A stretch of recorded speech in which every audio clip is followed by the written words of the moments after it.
Good morning. Happy Saturday, everybody. Thanks for tuning in today. Really appreciate that. Uh, Apparently, I miscalculated and I'm late for my own live stream, which is pretty embarrassing, but sometimes that's how we roll in van life. I'm currently in southern Idaho, literally less than 30 miles from the Oregon-Idaho border. Here's Lily looking lovely. Luke, my cat, um, is in the van, and folks are coming on. So good morning. We're gonna have kind of a short one today, about a half hour's worth, but I'm eager to say hello and give you a couple tips. I got a lot of friends around me today. I've got Milo. Milo, say hello. And there's Shadow.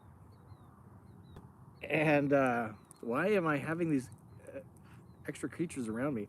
That's because I'm at a Audience Angels property. Jerome, Lori, thank you so much. Today I just want to give you some tips on street camping, urban camping as I call it, because I have, hey Mark, good morning. Thanks for tuning in, appreciate that. I left an RV park, geez, what day was it? Tuesday of this week, currently Saturday. So I've been street camping, as I call it. Hi Karen, good morning.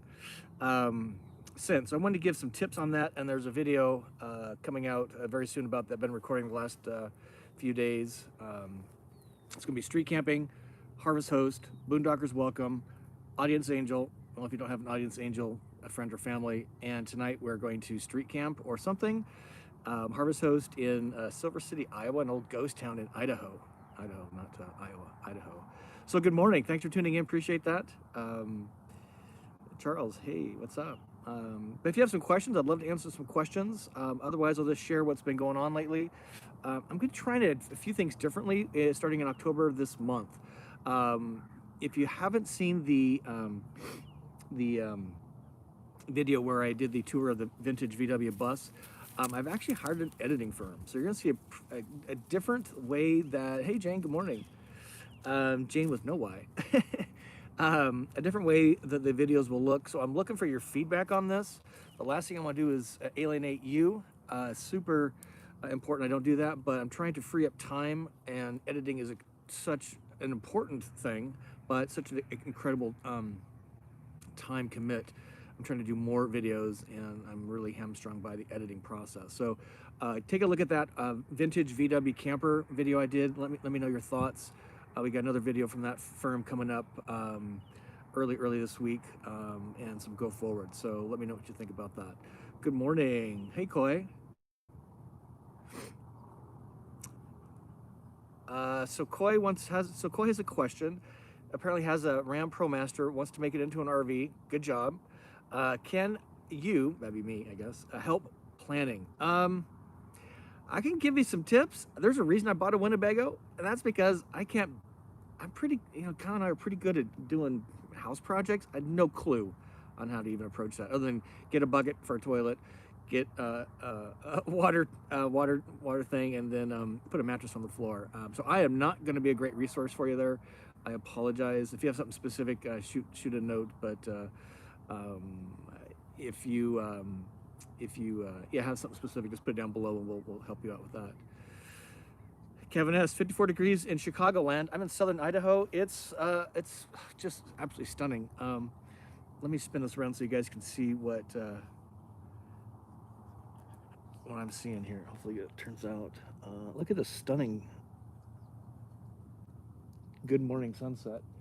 Oh my goodness. And you should have seen the stars last night. They were just amazing. Sorry for that jiggle, guys and gals. Just wanted to show you that. It was really fantastic. Thanks, Alex. Appreciate that. Hey, it looks like I'm on a safari. I kind of am on a safari. It's interesting. The Audience Angel, Jerome, again, invited me, and they're not even here, which is really fascinating. Really cool dude. Met him in Boise, Idaho. Been in Boise the last few days, and I came out, and Luke was super cool with the dogs. I'm going to put that part of the video because he was super cool on the dogs. There's 3 of them.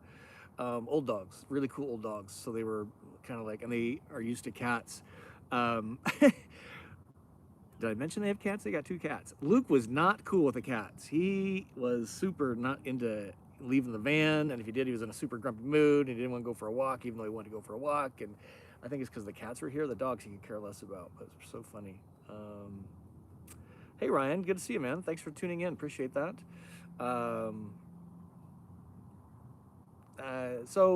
What questions do you guys have? We're just going to go for about a half hour today. I've got a fairly long drive. I'm going to an Idaho ghost town, Silver City, I think it's called. It's a couple hours away. I'm just so time zone challenged, so I apologize. Spell, coming back to North Idaho, yes is the answer. Probably in the next fall. We're gonna do another channel camp out in Wallace, Idaho. If you haven't been to Wallace, Idaho, you need to put that on your trip list, because that is one of the most amazing places on earth. Excuse me. And they have a super cool historic downtown that's really intact. Lots of fun things to do, and a great RV park that's literally downtown. It's like 30 bucks a night, super cheap. Yeah, let me know where you guys are tuning in from. I would love to know that. So 23 folks, good morning. The other thing we're going to start doing is, in addition to editing, is I'm going to start, I think this month, beginning on Wednesday, and I will be timely about it, is I'm going to call it What's Up Wednesday. And it's going to be like a little bit of a RV show. A lot of the YouTubers, include the Wendlands, do something every Sunday night where they ask a bunch of questions. And we're going to answer some questions, but it's also going to be about kind of 15 minutes of content, and then 15 minutes of Q&A from you. So I'm still working through that. I'll probably try the first one this week. And it's going to be, I'm not sure the time, so you have to check my website. It's going to be Wednesday evening, probably 7-ish Central Time. Northern Idaho, good morning. Van. So watch for that. What's Up Wednesday? I'll put it out on the calendar on my website so you guys can see it in the format. I'm going to try something different. We'll give it a run for a month or so, 2 months, see if it's popular at all. Just lots going. Speaking of, if you didn't know, we crossed 10,000 amazing people said yes to Scott, Lily, Kyle, Luke, van life, go small, live large. That is such a big accomplishment. I got a little splash from YouTube about it, and was really excited. So thanks to each and every one of you. You 29 are some of my biggest fans here, so I really appreciate that. That's just awesome to cross 10,000.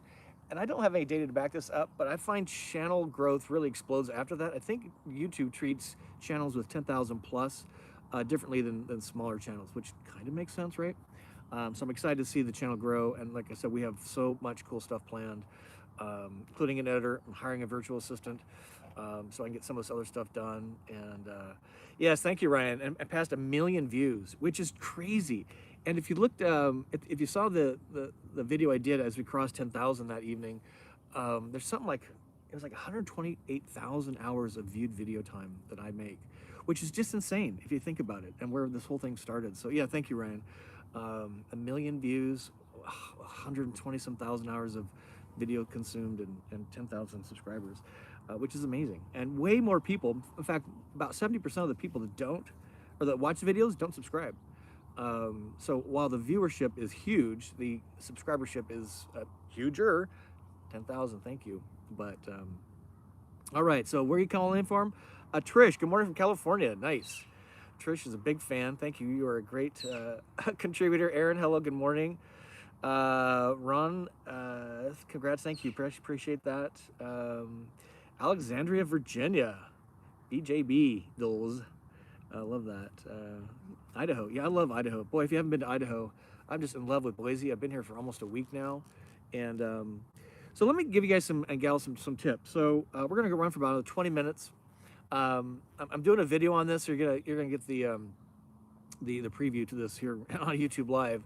But I'm doing this video really intentionally because I get a lot of questions about this, and I want to kind of demystify what I call street camping and urban camping and free camping is all about. I am a fan of RV parks. I am a fan of campgrounds, county, state, national. Scheduling those, though, are really a challenge for me because you have to do multiple days out. I am looking for more flexibility. Can't really do same day unless you just show up. There's a whole lot of reasons. I love them, but RV parks are kind of a sure thing. I like KOAs a lot. So about every 4th or 5th day, I go to an RV park, usually a KOA, just to do all my tank duties, clean the rig, chill. No decision making have to be made on where I'm going to stay. Excuse me. So, but I get a lot of questions on, again, street camping, urban camping, boondocking. I haven't done a lot of boondocking where I go sit in, nature for days on end. I've tried it a couple times. I'm going to try it again, but it is not the way I like to roll. I like to kind of be around, I guess, people and services and Wi-Fi and dive bars. What can I say? So I made a video. So the first night, I street camped in a really cool neighborhood in Boise, Idaho, Hyde Park.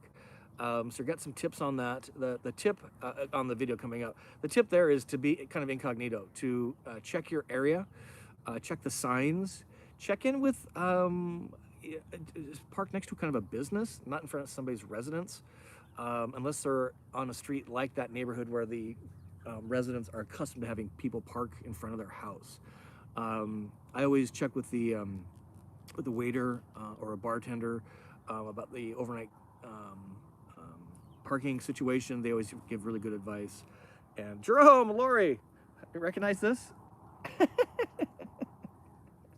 Oh my God, there's Puck. Puck's getting in the act. How funny is that? I think that's Puck, right? So that's a tip on street camping. I like it a lot. It's kind of surreal when you go to bed on a street and you wake up the next morning and you're on the street. It's just, to me, it's really kind of surreal. It's like an exclamation point on your RV experience. It's like, this is an amazing little escape capsule. Excuse me. And yeah, thumbs up. Appreciate that. We should have 45 thumbs up. We have 10, so we got 35 to go.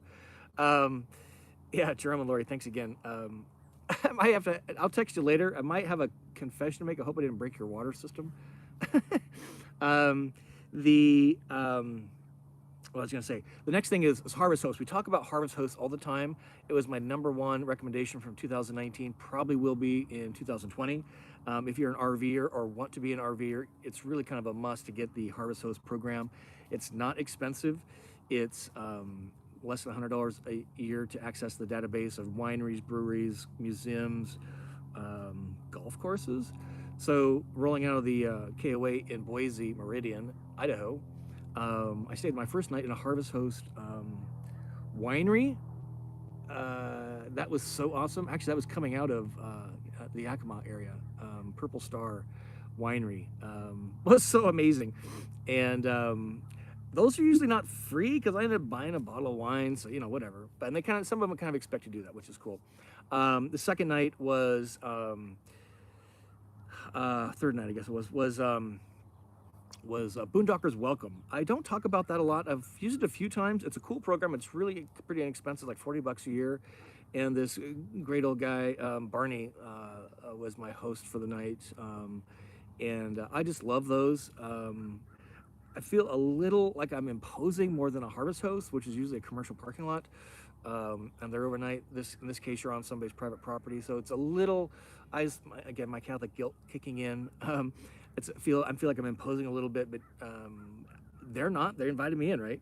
And he even let me fill up my water tank, which was super cool. So that's tip number 3, I guess. So street camping, Harvest Host, Boondockers Welcome. You're going to want to check that out. If you go to my website, under more, I think it is, there's those 2 links to Boondockers Welcome and Harvest Host. If you connect those, you're going to get 15% off, and I get a few bucks, which I appreciate.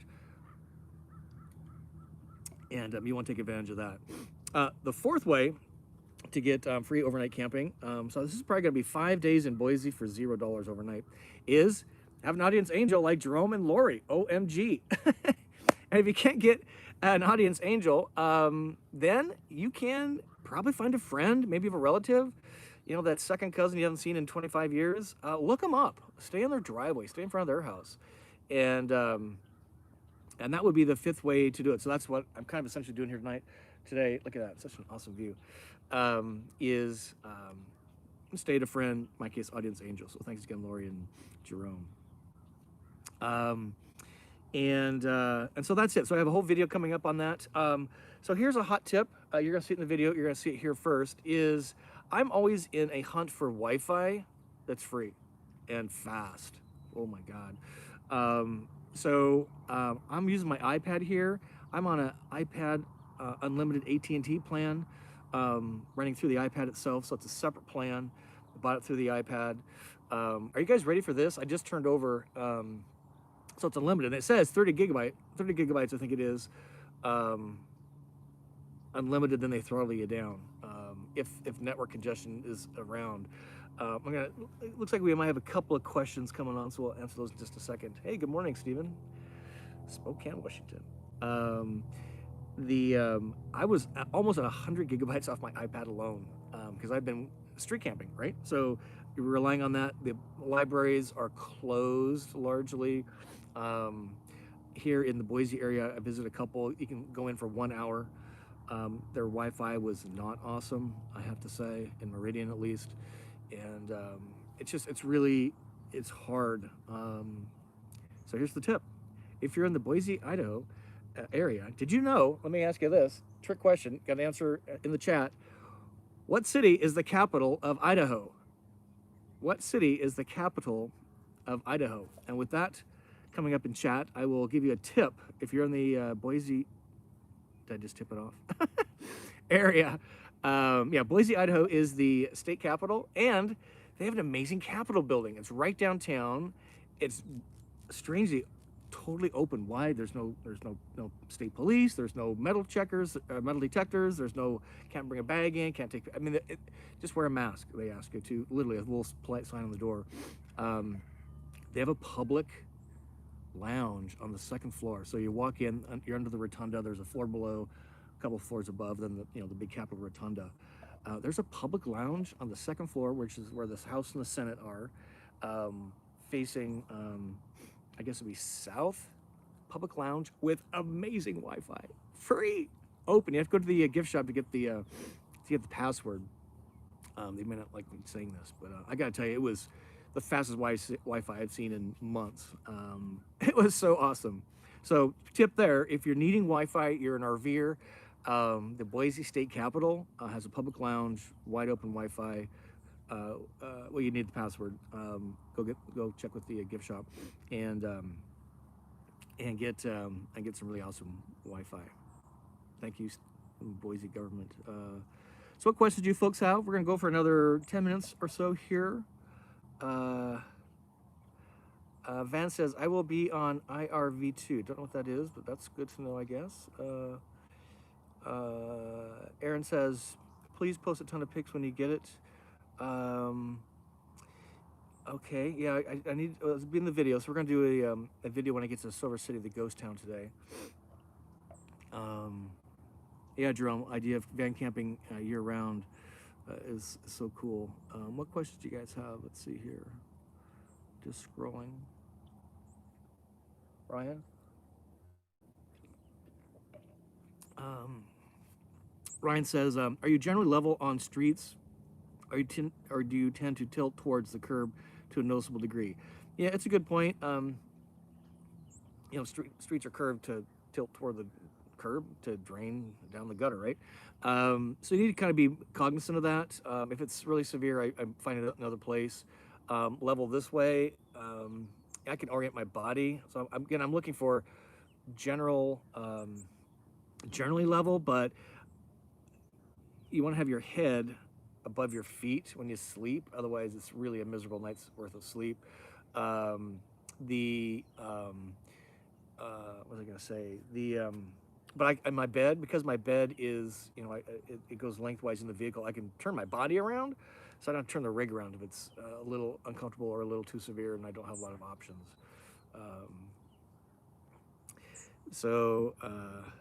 Underground tunnels all over in Boise area. Didn't know that.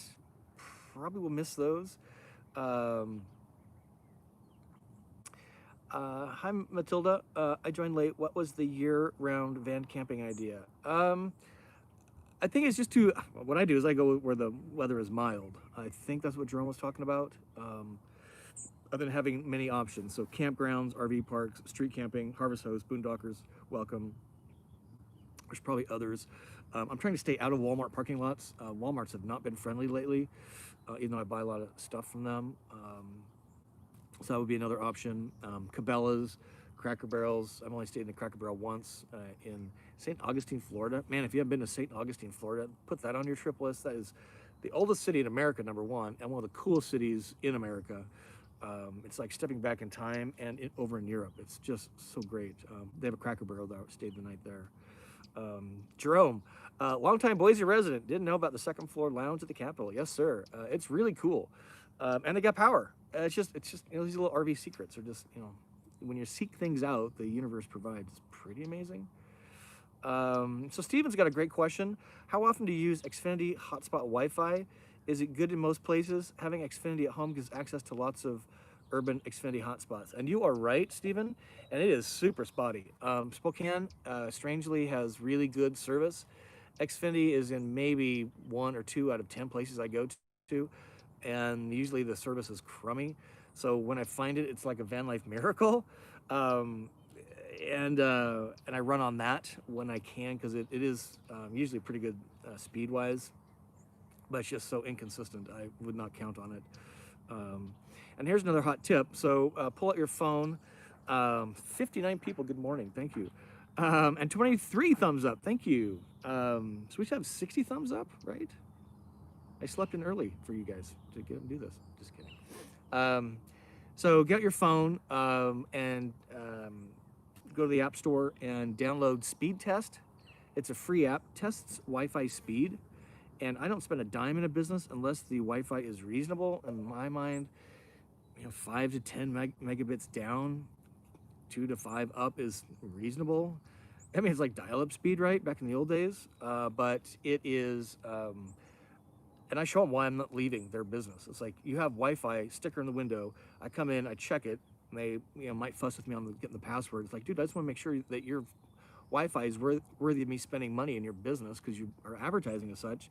And if it's lousy, I leave and I show them. I'm like, this speed test app shows you have no internet at all, even though it's pumping out a Wi-Fi radio signal, or the speed is so bad, I'm taking my $20 somewhere else, man, or woman. So get that app, speed test. And I think if we Wi-Fi consumers put up a bigger stink, especially in RV parks, worst offenders, that people would actually step up and supply real internet, or just don't advertise it, right? Just make, yeah, we don't have Wi-Fi, but don't tease me thinking I'm gonna come in and get some Wi-Fi and buy a burger and a Coke, only to find out I spent $20 for no reason. I'm running off Verizon. So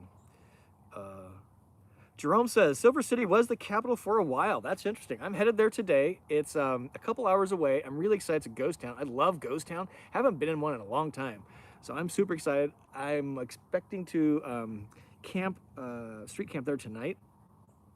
So if you're in the Boise area, let's do a channel meetup. Totally impromptu in Silver City. Really excited.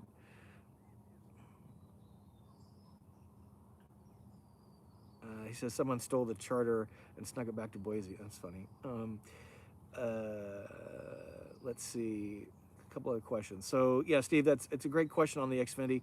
You know, wherever I can get Wi-Fi, you know, we try it.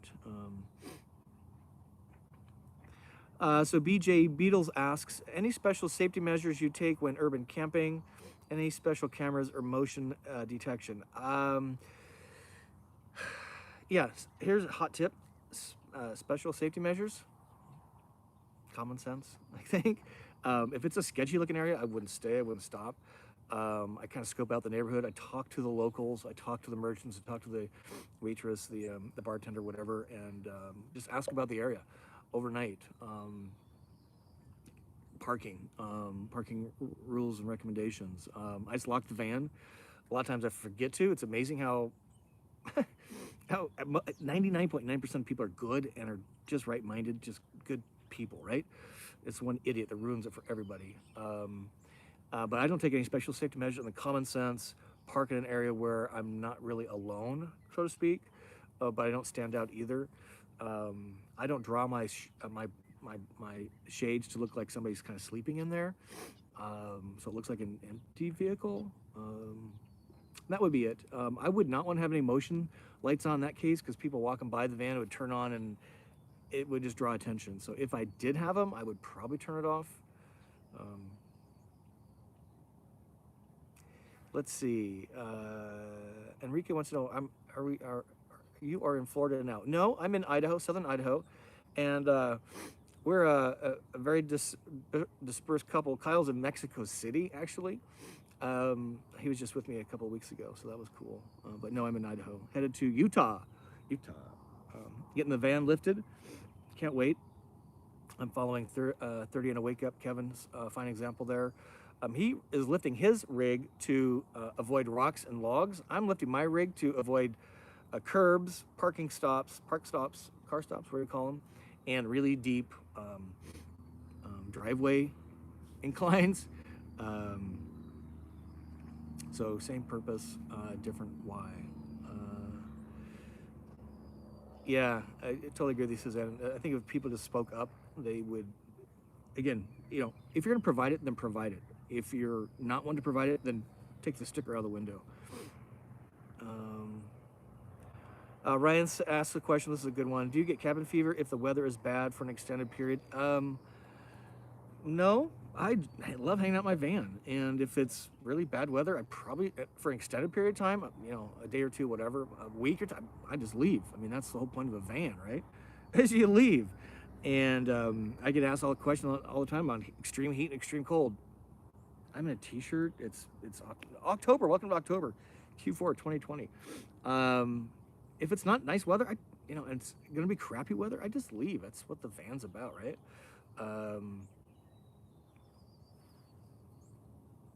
A couple other questions here, then we'll call it. How many folks we got on? 66. Hey, if you're getting anything out of this, we're giving you guys a lot of tips today. I should have at least 60 thumbs up. So if you can hit that thumb up button for me, that would certainly be awesome. Matilda wants to know, where am I getting it lifted? The same outfitter in Provo, Utah that Kevin of 30 and a Wake Up did. I can't think of the name off the top of my head, but we'll do a video about that, of course. And if you're in the Salt Lake area, we're definitely doing a channel meetup there. Excuse me, and we will publish that very, very soon. I need to kind of get my feet under me a little bit and figure out a place we can meet up. But if you're in the Salt Lake City area, would love to meet you. Kind of like me and Jerome. Hey, you can just reach out. We don't have to have a fancy thing. It can just be kind of a one-on-one. I just love hearing your stories, and reach out through here, reach out through my website. There's my email addresses on there, and some other resources.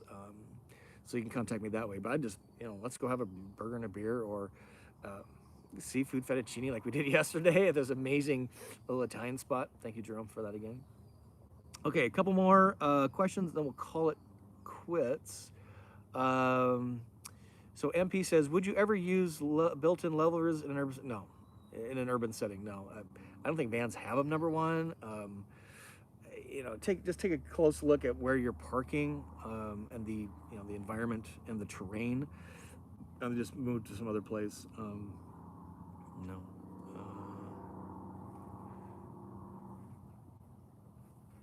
And then Steven says, does OHV, I think that's the name of the company that Kevin used, right? Can't remember what it stands for, but that sounds about right. Do things for ride better than the lift, better shock shot. Yeah, it's a suspension tweak, pretty severely, so I think it's gonna get a whole, I don't want to misspeak, so more to come on that. I'm just looking for a more firm ride. The Sumo springs I installed early on my rig is now standard, so that's kind of an endorsement, I think, by Winnebago that these vans need that type of stiffer ride. So I'm hoping it doesn't make it more squishy. I can't imagine, or top heavy. I think it's gonna be super firm and give it some lift. Off-highway vans, thanks Stephen. Yeah, off-highway vans, Provo, Utah. MP says, are you from Texas? I sure wish I was. I'm kind of an honorary Texan. I've anointed myself as such. I love Texas. I can't wait to get back to Texas. I just love the Southwest. There's something about Arizona and New Mexico, certainly, but Texas in particular, the Texas spirit, Texas attitude that I find hugely contagious. I wish I could, yeah, it's just, I can't wait to get back to Texas. Weather's perfect in Colorado. Good to hear. MP says, do you wish you had 4x4? It'd be nice. I wouldn't go seek it out specifically. I'm not running those kind of roads. So, you know, those kind of roads, in my experience, even just rough, what do you call them, washboard roads that are really harsh, they just tear your vehicle apart, in my opinion, and just the contents of your cabinets, it just, you can hear everything shaking and jostling, and I avoid rough roads, and 4x4 just is, you know, an invitation to go tear on some roads, and that's not the way I roll. Others do. You know, the Roosters have a really cool rig these days. They have a 4x4 truck, and they go on these crazy roads, but, you know, I want to take it easy on me. My little buddy, Luke, he doesn't like rough roads. I'm going to be easy on the rig. I want this thing to last a while, and just, you know, 4x4, I'm not interested. I'd be curious, you know, if you have a 4x4 RV, how often do you put it in 4x4 to go on those kind of roads? Tab of Chattanooga, if you haven't seen that video, we did kind of a tour of his and a little bit of a comparison at the end on Travado versus Revel, and he traded in a Travado to do the Revel, specifically for 4x4 and for the vehicle height. But he's using his like that, so.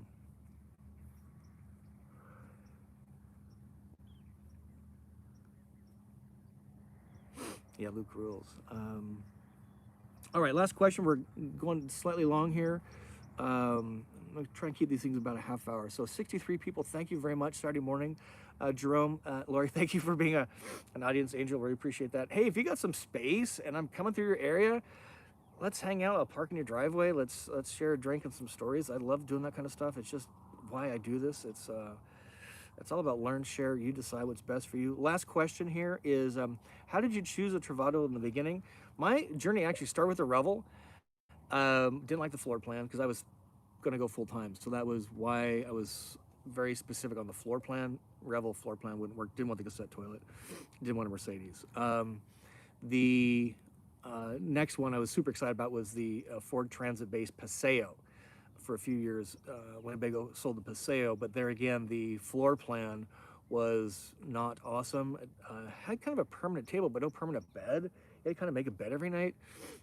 Loved the bathroom, which got me hooked on the bathroom, which led me to the Travado. And the Travado had the permanent bed, a permanent table, permanent bed, Murphy bed, and then the huge bathroom. And that just became the one I loved. And you're probably aware of this, that the ProMaster, though it's the shortest in interior height, it's the widest of the three chassis. So I think it's about 4 inches wider than the Mercedes and the Ford Transit. And let me tell you, when you're living in, you know, a 21 by 10 by 7, 4 inches is a lot of space extra for the walkways, the cabinets, the bed, etc. So that's kind of how that started. Oh, MP, ever come to New England? After I roll out of Florida in the late winter or January, I'm coming to New England. Have not been on the East Coast in the rig yet. Have not been to New England in the rig yet, so that's on my list. So with that, 63 people, thank you very much for spending a half hour with me. Really appreciate that. Visit the website. I'm going to update that today. We got some other cool things coming up. I'm headed to Idaho Ghost Town, Silver City today. I'm super excited. If you're in the area, come and crash my party. It'd be awesome to meet you. Again, just thank you for being out there. You guys and gals inspire me every day to do this kind of thing. I just love sharing, and hopefully you learned something. I shared a lot with you today on learnings, and then you just decide what's best for you. That's how we roll. So with that, we say good morning and bye-bye, and we'll see you guys soon. Adios.